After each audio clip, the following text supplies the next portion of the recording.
말씀은요, 사실 영어 성경이나 원문 성경을 보면 영어로 behold 이렇게 되어 있는데 봐라, 주목해 보라 라는 이런 말로 사실은 시작을 해요.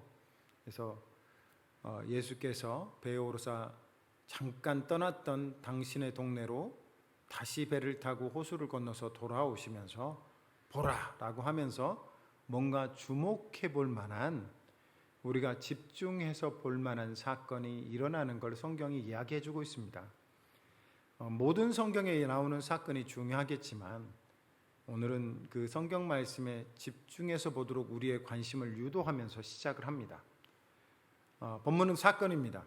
형사나 무슨 범죄 사건이 아니라 예수 그리스도의 사건이며 복음의 사건이죠. 주님이 계신 곳에 중풍병 여러분 아시지 않습니까? 몸을 움직일 수 없는 그 사람을 침상째 메어왔다라고 하는데, 이거는 침대랑 같이 들고 왔다라기보다 우리나라 말로 하면 뭐라고 할까요? 그 밑에 가는 요라고 하시죠. 요즘도 요 깔고 주무신지는 모르겠는데요. 그 요채 이 사람을 들고 온 것 같아요. 업고 오기는 힘들면 여러분 한 4명 정도가 이 요채 들고 이렇게, 제가 환자를 한번 우송해 본 적이 있는데 이불에 이렇게 감아가지고 둘러서서 이렇게 옮겨 본 적이 있습니다. 아마 그런 식으로 해서 예수께 데려왔던 것 같습니다. 그리고 예수님이 이 환자를 치료하시면서 나온 사건 통해서 예수님이 하시는 메시지들을 증거하고 계시는 것입니다. 예수님이 이 오신 이 중풍병자의 중풍이라고 이렇게 기록이 되어 있지만 더 정확하게 말하면 침대에 누워서 움직일 수 없는 상태가 된 사람을 얘기합니다. 이 사람이 다양한 병들이 있습니다. 사실 지구상에는 그렇게 할 수 있는 병들이. 그리고 예수님이 작은 자야 두려워하라 마라, 내 죄가 사함을 받았느니라 라고 얘기를 하시죠. 근데 이게 이제 문제가 되는 거예요. 물론 예수님이 하신 모든 일들이 이 사람들에게는, 예수님을 어떻게든 트집을 잡으려고 하는 사람들에게는 문제가 되고 논쟁거리가 되는데, 예수님이 그냥 오셨으니까 보통 때처럼 네가 깨끗함을 받았느니라 라고 하고 이 사람이 그냥 걸어갔으면 좀 문제가 약간 덜 됐을 수도 있겠지만, 오늘은 예수님이 주목해 볼 만한 사건 가운데 주목해 볼 만한 말씀을 하시는데, 그 얘기는 이 중풍병자에게 뭐라고 얘기하시냐면, 내가 깨끗함을 받았다, 치유를 얻었다라는 말 이전에 내 죄가 사함을 받았느니라 라는 말씀을 한다는 거예요. 이 말은 사실 이 환자를 들고 왔던 사람들이나 이 환자나 주위에 있던 제자들도 기대하지 않았던 말이에요. 그래서 사람들이 생각하기를 뭐라고 하냐면, 이거 무슨 말이야? 어떻게 사람의 죄를 용서할 수 있지? 도대체 이 사람은 누구건데 자기 입으로 네 죄가 사함을 받았느니라 라고 선포할 수가 있는 거지? 지가 하나님이야? 신성모독을 했구나 라고 이렇게 성경은 마음의 생각을 하고 있다고 얘기를 했는데, 예수님이 이 마음의 생각을 하시고 그들의 생각을 끄집어내셔서 얘기하시면서 이 얘기가 조금 더 길어지는 말씀입니다. 신성모독이라는 것은요, 사람이 하나님의 거룩하심을 모독했다는 거고 비방했다는 겁니다. 아주 쉽게 얘기하면 사람이 하나님을 참칭했다는 거죠. 우리 사람이 어떻게 하나님이라고 얘기할 수 있겠습니까? 어떻게 우리가 하나님을 대신해서 하나님이 하실 만한 일을 할 수 있겠느냐 이거예요. 유대인들도 그렇고 사실 일반적으로도 그렇지만 누가 내 죄를 용서해 준다고 얘기할 수 있겠습니까? 물론 내가 우리 어머니에게 잘못하면 어머니가 용서해 준다 뭐 이렇게 얘기할 수 있겠지만, 내 근본적으로 가지고 있는 나의 죄됨과 나의 악함에 대해서 내 죄가 용서를 받았다라고 하는 이 말은 유대인들의 신앙과 믿음에서 누구만이 할 수 있냐면 심판자이신 하나님만이 하실 수 있는 얘기입니다. 그리고 그 죄에 대해서 내 죄가 용서를 받았다라고 얘기를 할 때 이 사람들이 얘기해야 될 건 그 죄에 대해서 값을 지불해야 돼요. 그래서 하는 게 뭐죠? 양을 잡고 소를 잡고 염소를 잡으며 토막을 내며 피를 흘리며 장기를 꺼내고 불에 태우며 그 죄에 대한 심판이 어떻게 이루어지는지를 그 성전에서 그것을 보면서 자기의 죄가 심판받아 죽어가는 그 짐승의 모습을 보고 난 다음에 하나님께서 얘기해 줄 수 있는 말이라는 거예요. 그런데 아무것도 없이 그저 말씀으로 내 죄가 사함을 받았느니라라는 말을 하는 이것은 유대인들이 보기에는 하나님도 안 하시는 일을 하는 것 같은, 자기들의 신앙에 생각해 본 적이 없는 일을 하는 것 같은, 이 사람이 도대체 지금 어떤 사람인가? 세상에 있던 어떤 선지자도 얘기한 적이 없었고 어떤 위대한 스승들도 얘기한 적이 없는 하나님을 대신하는 말을 하고 있지 않은가라는 것입니다. 그래서 여기서 우리가 오늘 말씀을 통해서 한번 질문을 해본 것이 있는데, 왜 예수 그리스도는 죄사함을 받았느니라라는 이 말로부터 시작을 하셨을까? 그냥 무엇 때문에 온지 알잖아요. 환자가 왔으니 치료를 받고 싶어서 왔는데 왜 내 죄가 사함을 받았느니라라는 말부터 시작을 했을까? 저는 개인적으로는 이 사람에게는 질병의 치료보다도 더 필요했던 게 죄사함이었을 것 같다는 생각을 해봅니다. 이 들것에 매여온 사람들, 우리가 보기에 이 사람에게 가장 필요한 것이 빨리 나아서 건강하게 된 그런 일이겠잖아요. 그런데 예수님의 눈에 이 사람에게는 우리가 보는 것보다 더 깊은 그 내면의 필요가 있었는데 그것이 죄사함이지 않았을까?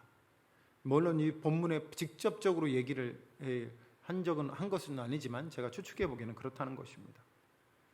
성경의 어떤 부분은요, 사람에게 닥치는 어려움과 시험과 재난과 질병이 어떤 부분에서는 그 원인이 죄 때문이라고 얘기를 합니다. 우리가 가지고 있는 질병. 그 대표적인 예로 엘리사의 사환 종이었던 게하시가 엘리야와 하나님께 거짓말을 해서 재물을 착복할 때에 그때 즉시로 그 몸에서 문둥병이 발생하는 것을 봅니다.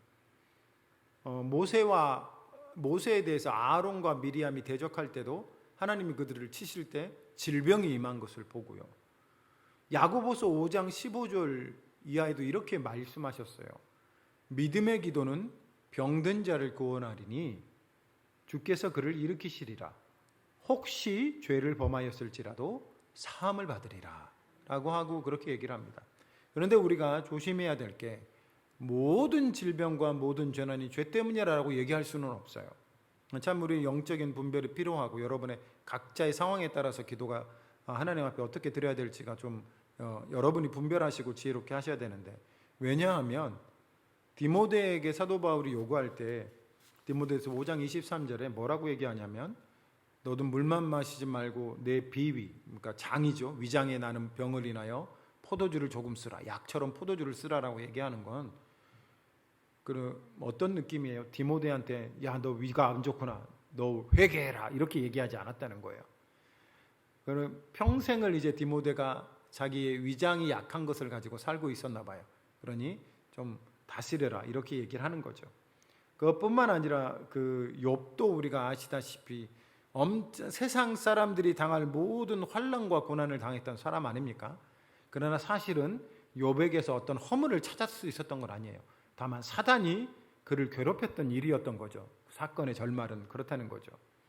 그런 것처럼 내게 조금 재난이 닥친다고 해서 아이고 나의 죄 때문이야, 우리가 작은 실수로 10년 전에 있었던 일, 20년 전에 있었던 일 또 회개하고 또 회개하고 또 회개하고 이러는 것이 옳은 해결은 아니라는 거예요. 그런데 분명한 것은요, 우리 모든 사람이 죄라는 영적인 질병을 두려워하고 무서워해야 한다는 건 사실입니다. 그리고 이 죄는 궁극적으로 우리에게 사망을 가져오는 것이고 심판을 가져오게 하는 것이고 하나님으로부터 우리를 떨어뜨려 놓은 가장 무서운 재앙이라는 것입니다. 그래서 성경은 그 어떤 육적인 질병보다, 우리 육적인 가난보다, 세상에 닥치는 기근보다도 더 무섭고 더 저주받은 것을 죄라고 얘기하는 것을 선지자들 통해서 많이 증거하고 있습니다. 우리는 죄 때문에 멸망하지 먹는 음식 때문에 멸망하지 않습니다. 우리는 죄 때문에 하나님으로부터 떨어졌지 우리의 건강 문제 때문에 하나님으로부터 떨어진 것이 아니라는 것입니다. 자, 여기서 예수님의 말을 다시 한번 생각해 봅니다. 무엇이 더 쉽겠느냐 라는 말을 한번 생각해 봅시다.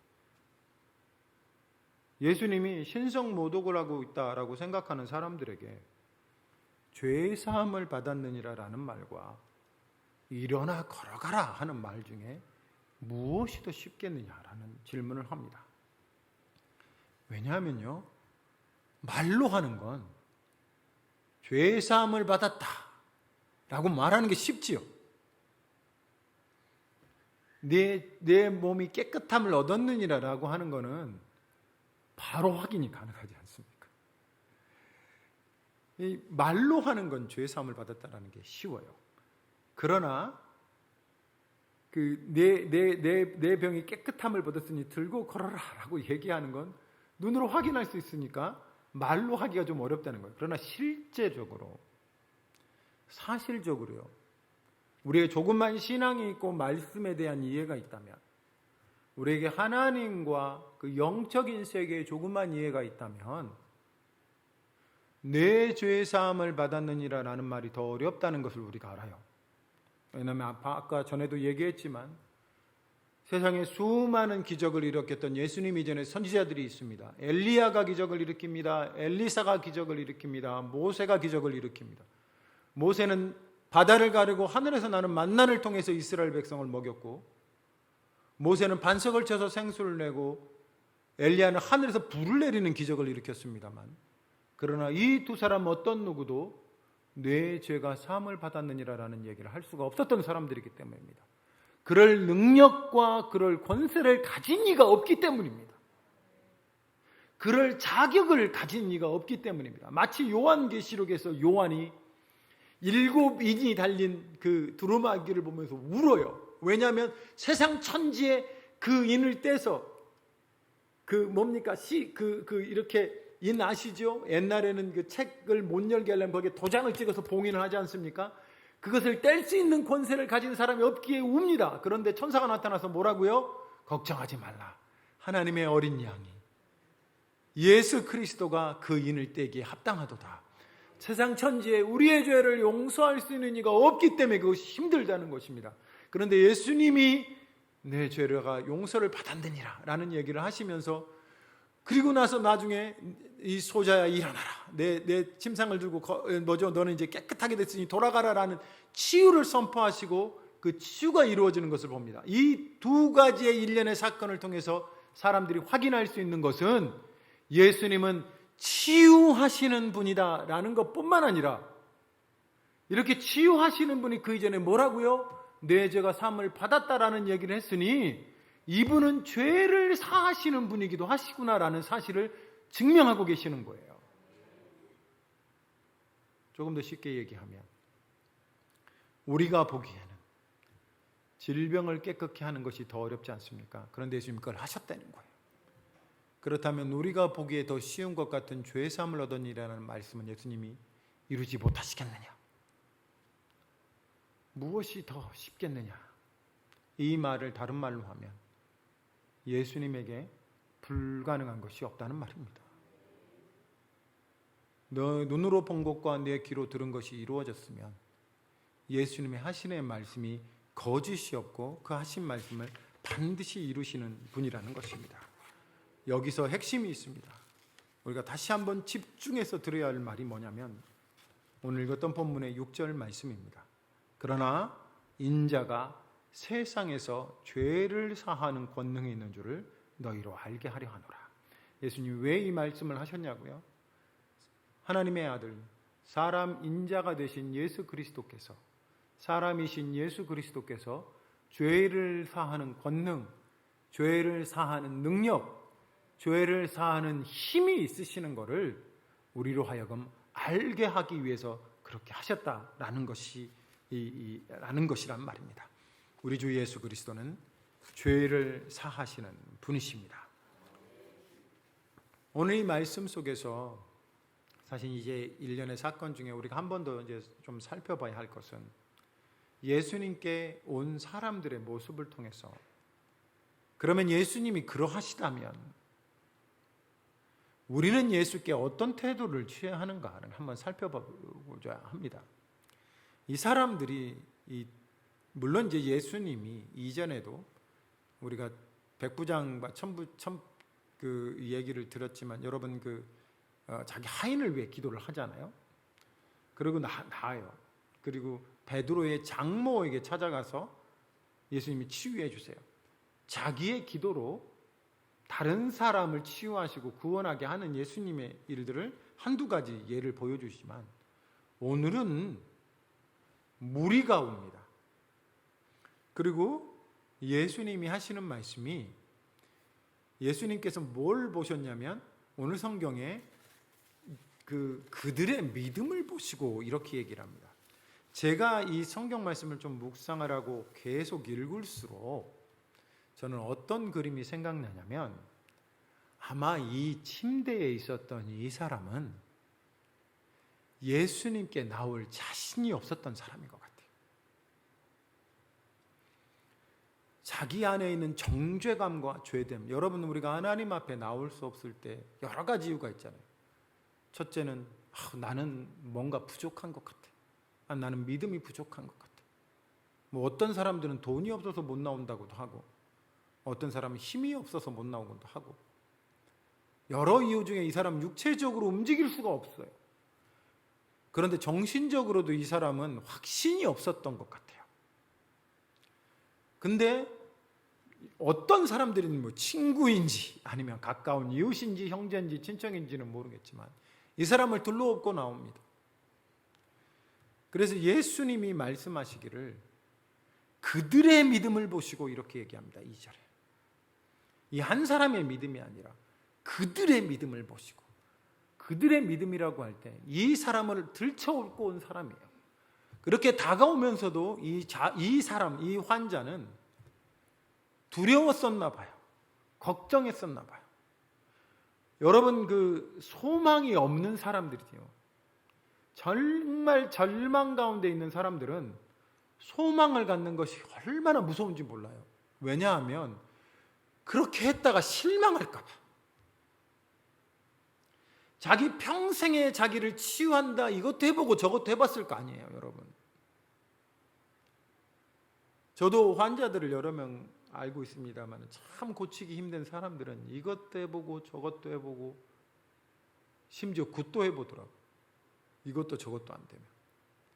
그런데 그런 사람들이 여기 좋은 곳이 있다 저기 좋은 곳이 있다 하고 이것도 먹어보고 저것도 먹어보다가 나중에는요 그냥 하지 어떤 소망을 두고 하질 않아요. 왜냐하면 나중에 실망하는 게 너무 힘든 거예요. 다시 한번. 그런 자에게 예수님이 뭐라고 얘기하시냐면 작은 자야 안심하라. 안심하라, 이 말은 용기를 내라. 두려워하지 마라. 여러분, 우리는요 나이를 먹고 세상을 살면서 무언가에 소망을 두는 것이 두려운 사람들이 된지 모르겠어요. 그렇지요. 우리가 젊은 시절과 나이가 더 이제 10대 시절에는 이것도 해보고 싶고 저것도 해보고 싶고 이런 소망도 있고 저런 소망도 있는데, 근데 이제 점점 이제 세상 쓴맛 단맛 보면서 현실에 다가오는 그 쓴물과 단물을 다 못 보면서 우리는 세상은 그렇게 호락호락하지 않구나.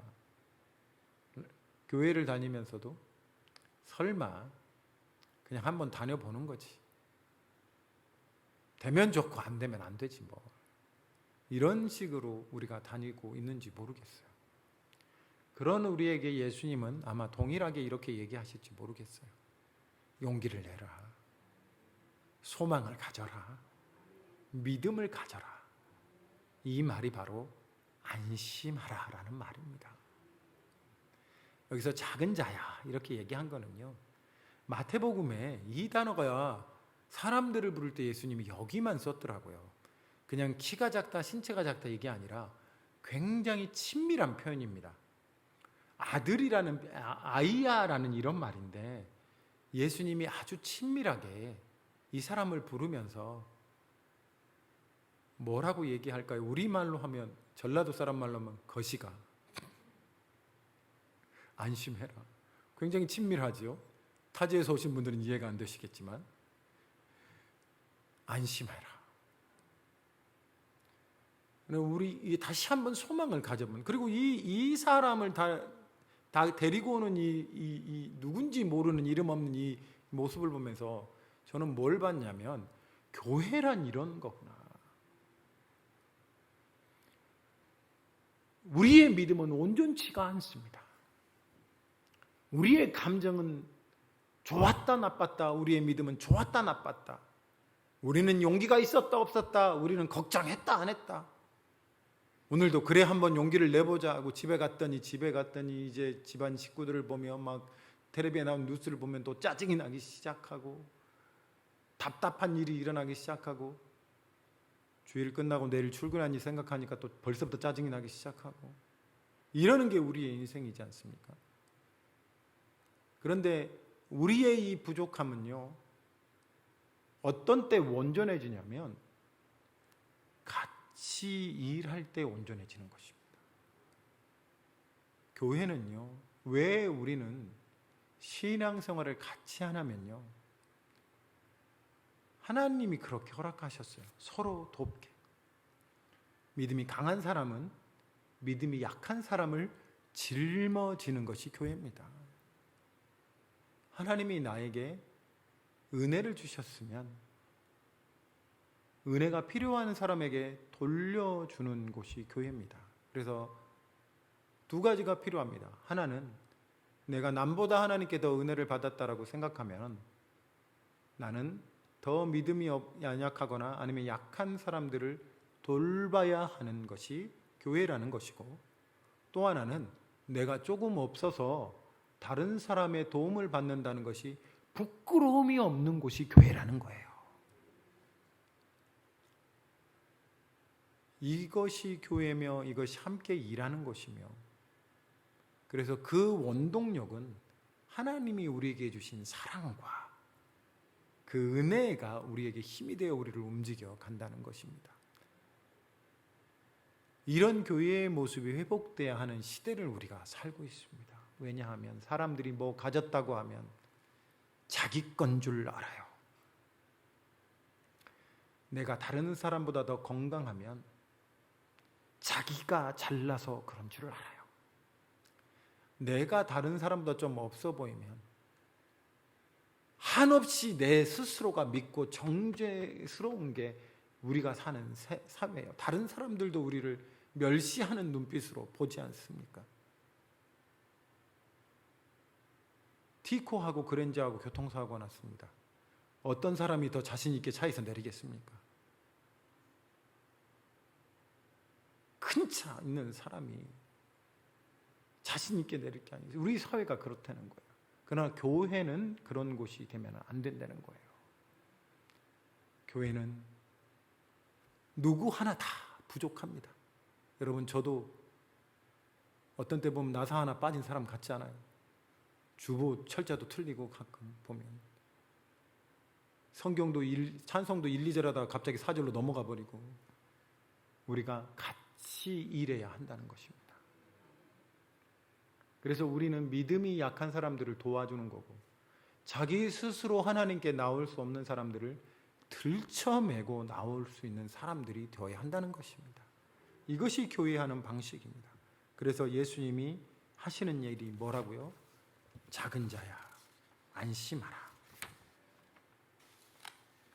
두려워하지 마라. 라고 얘기해 주십니다.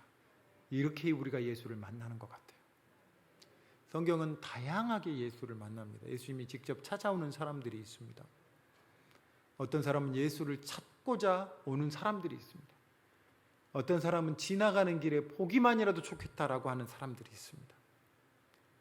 오늘은 움직일 수도 없고 나올 수가 없으니 다른 사람들의 힘을 빌려서 예수께 나와 그 죄가 사함을 받는 일이 일어나는 것을 봅니다. 예수님은 우리의 죄를 사해 주시는 분이십니다.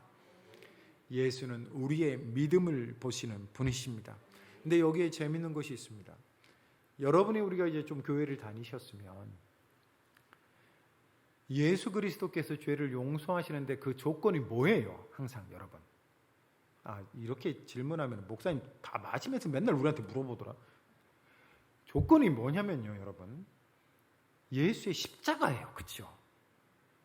우리의 죄가 어디에서 용서를 받아요? 예수의 십자가예요. 우리가 흘려야 될 피, 우리가 받아야 될 형벌을 예수가 대신 짊어지고 가셨다는 의미잖아요. 예수의 십자가가. 인류의 모든 죄를 위하여 희생의 제물이 되신 곳이 그 십자가잖아요. 근데 오늘 예수님이 내 죄가 사함을 받았느니라 라는 이 말이 예수님이 죽고 난 다음에 하신 말씀이 아니에요. 그렇죠? 예수님이 십자가에 죽기 이전에도 이미 예수님에게는 어떤 능력이 있다고요? 죄를 사하는 권세가 있어요. 여기 아주 굉장히 이 신학적으로 조금 이제 뭡니까? 깊은 이해가 있는데, 우리 주 그리스도의 십자가에 죄 사하는 능력은 그분이 십자가에 죽으신 이후에만 일어난 일이 아니라고요. 예수의 십자가의 죽음을 히브리서에서는 뭐라고 얘기를 하냐면, 오직 그리스도는 죄를 위하여 한 영원한 제사를 드리시고 하나님 우편에 앉으셨으니, 이 한 영원한 제사, 여러분 기억하셔야 되는데 따라합시다. 한 영원한, 이거를 조금 더 쉽게 얘기하면 한 번의 영원한. 성경에 영원이라고 얘기할 때는 시간이 제약이 없는 거예요. 그래서 이 영원이라는 단어를 좀 풀어서 계시록에서 뭐라고 그러냐면, 이제도 계셨고 오늘도 계시며 이제 곧 오실. 그리고 예수님 뭐라고 그러냐면 알파와 오메가요, 처음과 나중이라고 얘기를 했어요. 예수의 속죄는 어떤 속죄다? 영원한 속죄라는 거예요. 그것은 앞으로 오는 모든 것들을 용서한다 이게 아니라, 구약에 있는 모든 믿음의 사람들도 죄 사함을 받는 그 원천은 어디에서 찾아야 하냐면 예수 그리스도의 십자가예요. 왜 이 말이 중요하냐면, 이단들은 뭐라고 얘기를 하냐면, 구약의 성도들은 양의 피를 흘려서 죄 사함을 얻었다. 그리고 신약의 성도들은 예수의 피로 죄 사함을 얻었다. 그러나 이제 말세에는 다른 걸로 죄 사함을 얻는다. 이런 식으로 얘기를 한다고요. 여러분, 구약의 성도들도 궁극적으로 양의 피로 죄 사함을 얻은 것이 아니라 누구로 인하여 죄 사함을 얻냐면, 양이 지시하는 하나님의 어린 양, 그 이름 예수 그리스도의 피가 우리의 죄를 깨끗게 합니다. 그래서 한 번 더 얘기합시다. 한 번에 영원한 예수 그리스도의 제사가 천하 인간의 구원을 얻을 다른 이름을 우리에게 주셨던 일이 없고 앞으로 주실 일도 없습니다. 천하 인간의 죄 사함을 얻을 다른 이름을 우리에게 주신 일도 없고 주셨던 일도 없습니다. 말씀을 마무리합니다. 그래서 어떡하자고요? 예수에게 오십시오. 믿으십시오. 우리의 믿음이 부족하면 같이 나오십시다. 두렵고 떨림이 있더라도 오십시오. 걱정이 있더라도 오시고, 내 믿음이 부족하더라도 예수를 부르십시오. 내 상황이 안 좋더라도 예수 그리스도를 부르십시오. 제가 가끔 내 친구들을 만나면 잘 못 사는 친구들도 있어요.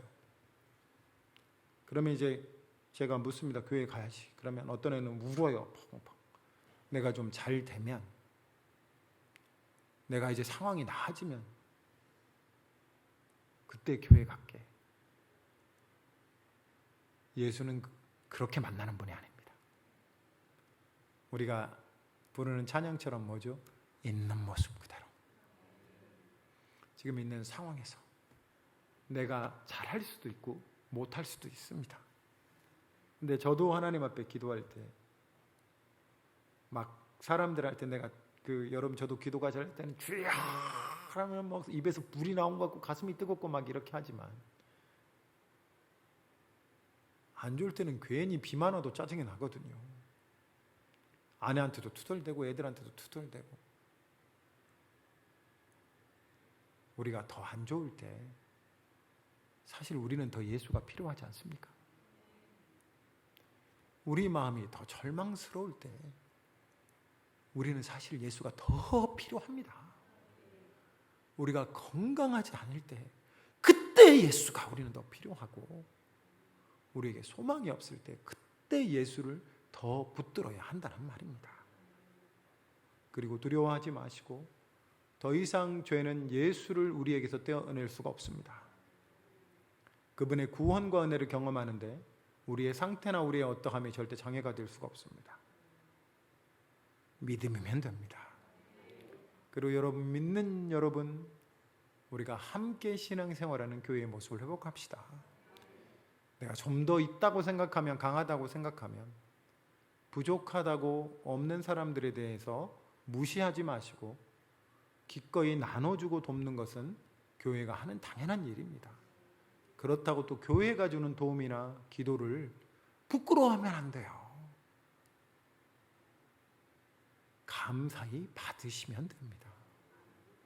그리고 우리의 믿음은 이렇게 함께 일할 때 완전하게 된다는 것을 믿으시기를 바랍니다. 그리고 여러분, 안심하세요.